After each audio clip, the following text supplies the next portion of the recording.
Welcome, Warriors, to another episode of Hearts of Iron 4, playing the Great War mod, this time as the German Empire. Now, before I go into what the series will be, I need to clear a couple things up. So, I haven't uploaded for the past around 2 weeks. That was due to winter break, where I was for the vacation. Did not have access to Wi-Fi, and I did not bring my computer either. So I didn't have the ability to make or upload videos. I do have a video waiting in the wings, that I recorded actually before Christmas, and so I believe at the end of that video I do say Merry Christmas, so that kind of explains, the whole, why these videos have been so belated, and why that video has that, that weird segment at the end. But, moving on to this actual video, this is going to be a series on kind of like an analysis of each country in the Great War mod in 1910, whereas, most countries have been, kind of passively analyzed in normal Hearts of Iron 4. I mean, we all know that the Soviet Union is just holding out for a German attack, and they try to push it back. We all know that the Germans are trying to blitz through Europe, and, the Italians are trying to take over the Mediterranean. That's all pretty basic stuff, but, common knowledge about World War I is far more limited, especially when it comes to the Hearts of Iron 4 game space. So I actually wanted to, do a series on analyses of each of the 7 major powers. So that's going to be, Germany, France, UK, Austria, Hungary, Italy, Russia, and Ottomans, and also the major secondary powers. So the United States, Japan, Bulgaria, and Serbia. And I would argue that the United States is much more powerful than a lot of these nations, a lot of these European nations in 1910. But the game still does classify them as a a secondary nation. It doesn't even have Japan as one of the major nations, but they do get their own focus tree, so I will cover them. So, yeah, let's get right into it. So, German Empire. Let's have a little bit of history first, after we pop right in. So, if you don't know, before the German Empire was formed, there was the Holy Roman Empire and all that, but more recently, there was a confederation of German states, led by Prussia in the north, that kind of moved along this border, did not include Bavaria, or any, like Alsace-Lorraine, or Württemberg, or any of that, but essentially, in 1871, all these nations united into the short-lived North German Confederation, and then right into Germany, which incorporated Bavaria and Alsace-Lorraine and Württemberg. They had to fight the French for control of Alsace-Lorraine, and the French still have a claim on Alsace-Lorraine, mind you. And, yeah, just generally speaking, that's how Germany was formed. They do have a national spirit to reflect that, the North German Confederation legacy. The other national spirits are the General Staff, which gives them increased division organization and increased planning speed. These are both pretty great, especially because Germany is going to be fighting a major war on 2 fronts. So the planning speed and division organization will both play in on that. Like I said, the North German Confederation legacy, and also just a nice little Scrabble for Africa thing, and, justify war goal time goes down, and a little bit extra crude oil population. But, let's talk about the major, like the kind of, the oversight of Germany in 1910. So, let's start from the top. So, in terms of research, you are not very technologically ahead. France and the United Kingdom are much more technologically potent than you. You do have access to a couple of, support battalions. And I believe the only thing, the only other... Oh, you do have 1906 ship technology.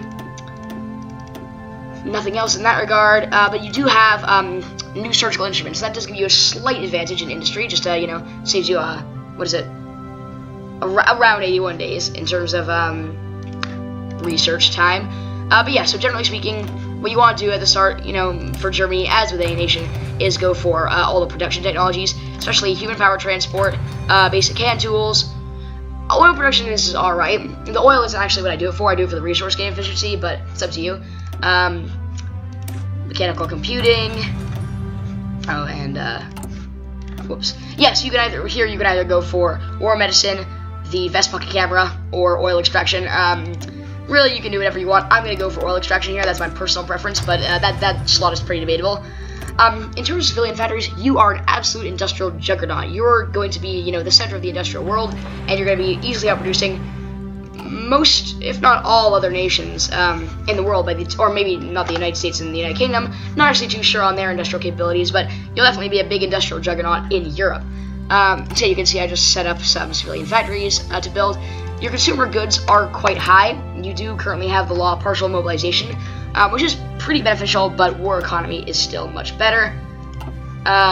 Limited conscription, right? That's pretty average. And limited exports, that's interesting. You might want to change that to export focus. Probably not free trade. In my experience, free trade is not actually too great of a trade law.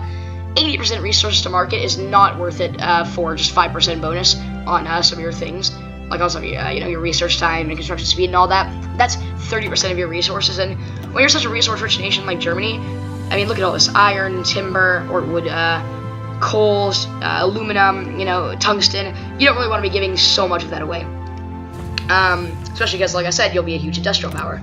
So moving on to that, in terms of where you're going to want to place your military factories in the beginning, I'd say that we should probably start off with 4 in infantry equipment, 5 in support equipment. Now, I know that sounds a bit counterintuitive to put more in support equipment than you would in infantry equipment, but what I found is that in the Great War mod, support equipment is actually in pretty high demand, because as you can see, most of the divisions, like I always like to make the Stormtrooper divisions, the Strasstruppen, they have a lot of support technology, unlike the divisions of World War II. So, yep, put it onto support. I'd say 3 artillery, 2 horse-drawn, and now that we have so much extra, because we are Germany, I guess I'll go for field artillery, actually. I'll just move this on up. Perfect. Yeah, field artillery should have, like, around 3, and once we get, we might actually have the correct amount of military experience, but I try to outfit my units with siege artillery if possible. But if not, it's alright. Siege artillery doesn't do too much. It just helps you with taking, it helps you with some urban warfare when you're fighting Russia, or, when you get into the more metropolitan areas of France. So, I guess we can actually go for an extra infantry equipment and extra support equipment here.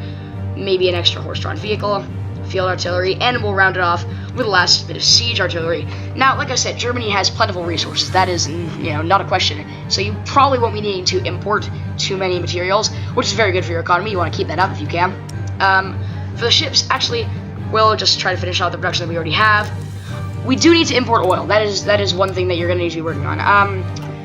We should probably do it from... let's go from Romania, because we know we're not going to be fighting them anytime soon. So, yeah, you do start with the political power bonus from the diplomatic effort focus. And if I were you, I would go with, where is it?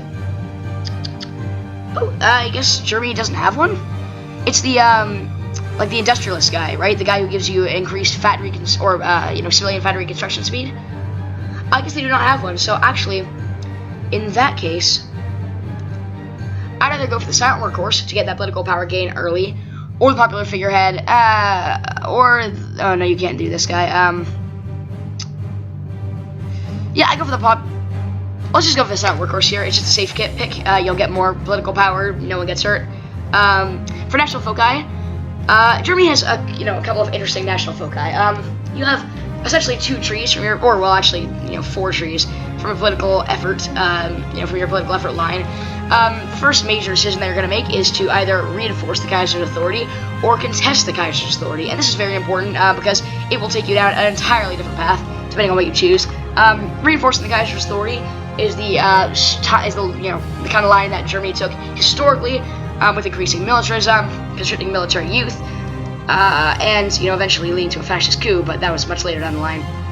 Whereas contesting the Kaiser's authority can lead to a democratic regime or a communist one. The democratic regime will actually foster a friendship with France eventually, which, interestingly enough, might actually stunt World War I in the bud, and therefore World War II and all that.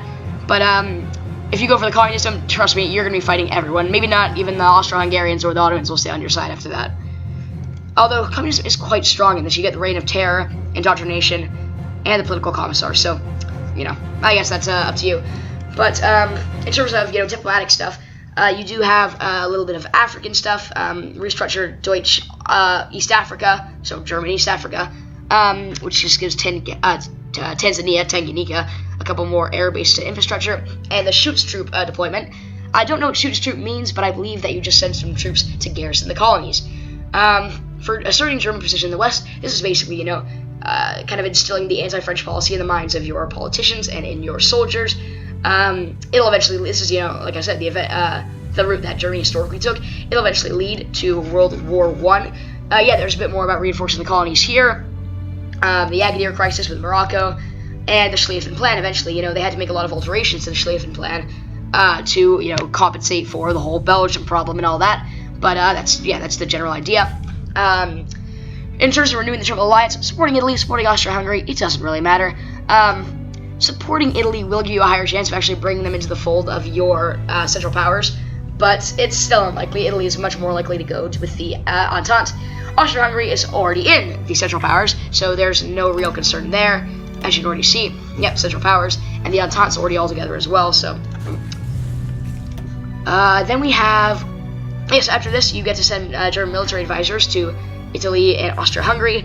The German telegram, the whole Mexico thing, trying to convince Mexico to attack the United States in return for California. And eventually, you can invite Sweden to join the Central Powers. Seems like a strange move, but they will help you with the Russians. You know, they'll kind of relieve your forces by diverting Russian resources up north. So I'm sure that's good.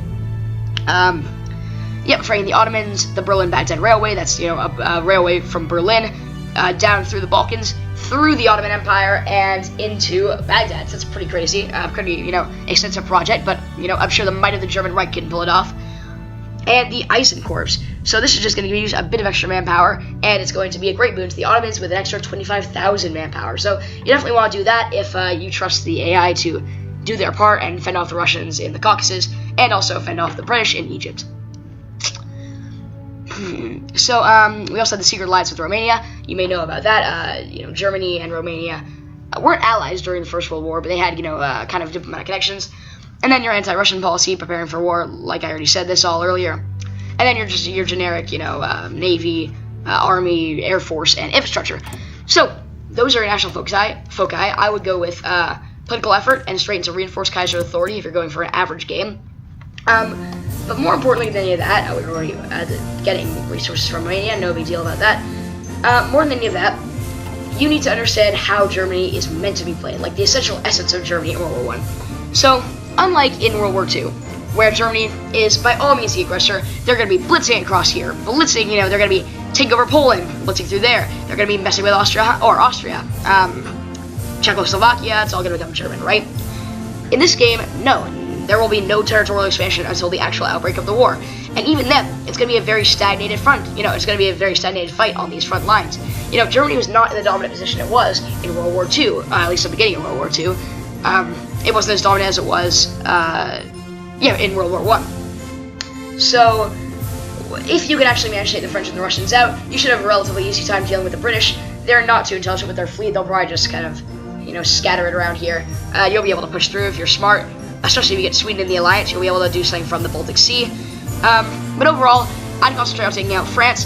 The Russians will fall because all three of the Central Powers are aligned against them.